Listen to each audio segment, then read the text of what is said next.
Most people fix it exclusively on the presidential race every 4 years.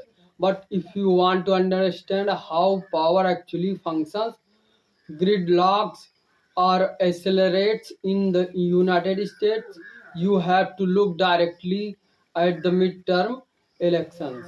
What are they? Midterm elections are general elections held at the exact midpoint of a presidential's 4 year term.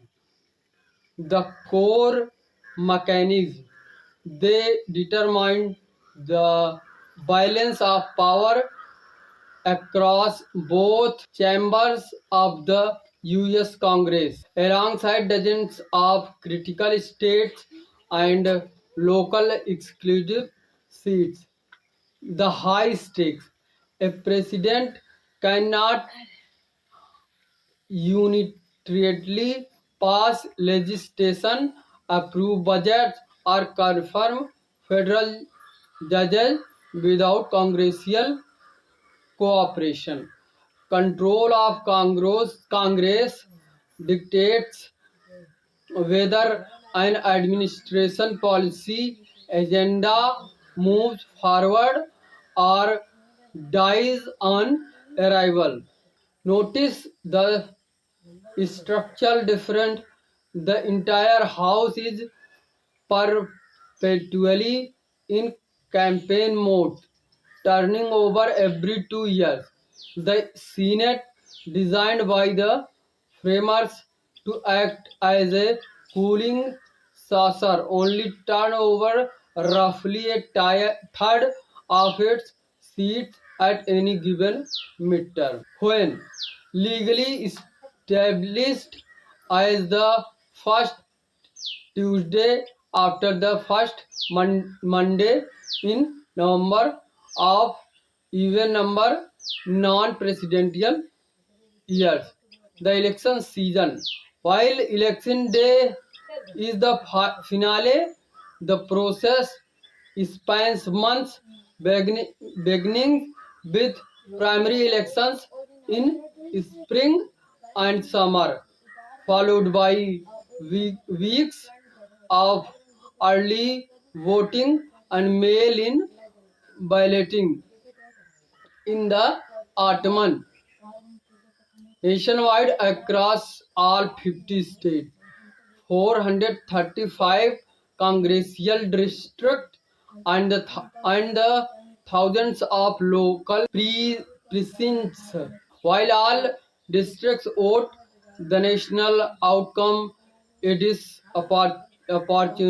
disproportionately declined in fewer than 40 competitive House swing districts and a handful of purple battleground states where Senate margins are rare thin. The historical midterm curse. The sitting president's party almost always loses congressional seats during midterm to voter complacency in the winning coalition and surge exhaustion from the opposition party. Divided government versus trifecta. If the president loses either the House or the Senate, legislative gridlock sets in. Major statutory overhaul stops. Executive orders and the budget showdowns take center stage. Subpoenas and oversight. The major party controls every community.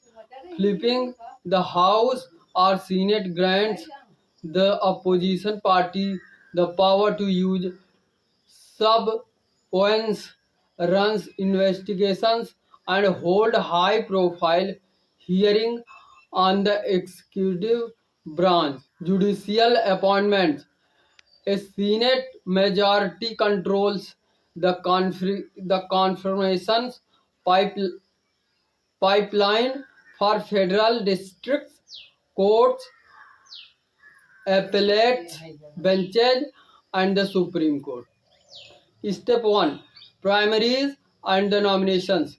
Voters within parties select their preferred candidates, often polling platform further to the ideological wing. Step 2. Redistricting tricksting and gerrymandering. House districts are read around every decade following the census.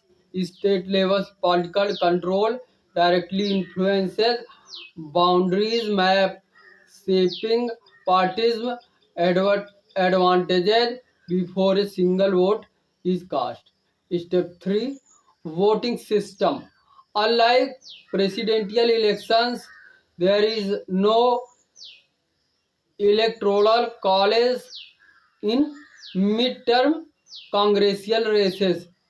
House and Senate races are decided strictly by popular vote within their specific district and states. Step 4. Campaign finance and ground games. Billions of dollars flow into advertising, door to door canvassing, digital operations, and get out the vote mobilization. Midterms are not a secondary political event, they are the mid course corrections of the American Republic. They define who writes the laws, who holds the purse strings, and what the political landscape look like heading into the next presidential cycle. Which specific swing race or historical midterm trend do you want us to break down in a dedicated deep live? Let us know in the comment below. Be sure to like, subscribe, and turn on notifications so you don't miss our next political mechanic breakdowns. Bye bye.